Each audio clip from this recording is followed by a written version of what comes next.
पहिला पाऊस आणि मुंबई पुन्हा पाण्याखाली जाणार का? कोट्यावधींचा खर्च होतो, पण नाले अजूनही कचऱ्याने भरलेलेच का दिसतात? दरवर्षी मुंबईकरांना तुंबलेल्या रस्त्यांचा, बंद लोकलचा आणि ट्रॅफिकचा त्रास सहन करावा लागतो.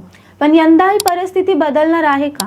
आणि आता याच मुद्द्यांवरून सत्ताधारी विरुद्ध प्रशासन असा संघर्ष पुन्हा पेटला आहे. सत्ताधारी म्हणतात मुंबई तुंबली तर प्रशासन जबाबदार. चला तर मग काय आहे ही सविस्तर बातमी पाहूया. नमस्कार, मी दीक्षा राजगुरू आणि तुम्ही पाहत आहात साऊथ मुंबई न्यूज. मुंबईत पावसाळा तोंडावर आला असताना शहरातील नाले सफाईच्या कामावरून पुन्हा एकदा राजकारण तापले आहे. अनेक नाले अजूनही कचरा आणि गाळांनी भरलेले असल्यामुळे यंदाही मुंबई तुंबण्याची भीती ही व्यक्त केली जात आहे. यावरून सत्ताधाऱ्यांनी प्रशासनावर निशाणा साधत मुंबई तुंबली तर त्याला प्रशासन जबाबदार असेल असे स्पष्ट म्हटले आहे.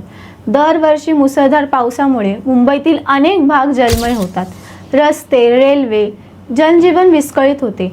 यंदा देखील नालेसफाईची कामे वेळेत पूर्ण झाली नसल्याचा आरोप करण्यात येत आहे. सत्ताधाऱ्यांच्या मते प्रशासनाकडून 31 मेची डेडलाईन पाळली जात नसल्याने नागरिकांमध्ये चिंता वाढली आहे.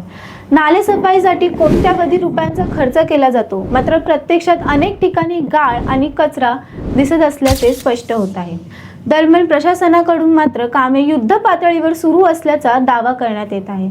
पावसाळ्यापूर्वी सर्व नाले स्वच्छ करण्यासाठी आवश्यक ती पावले उचलली जात असल्याचे प्रशासनाचे म्हणणे आहे. आता प्रश्न मात्र एकच आहे, यंदाच्या पावसाळ्यात मुंबईकरांना दिलासा मिळणार की पुन्हा एकदा तुंबलेले रस्ते, बंद पडलेली वाहतूक आणि पाण्यात अडकलेली मुंबई पाहायला मिळणार?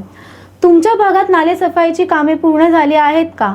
तुमच्या परिसरातील परिस्थिती आम्हाला कमेंट करून नक्की सांगा. अशाच महत्त्वाच्या माहितीसाठी पाहत रहा साऊथ मुंबई न्यूज, चेहरा मुंबईचा. धन्यवाद.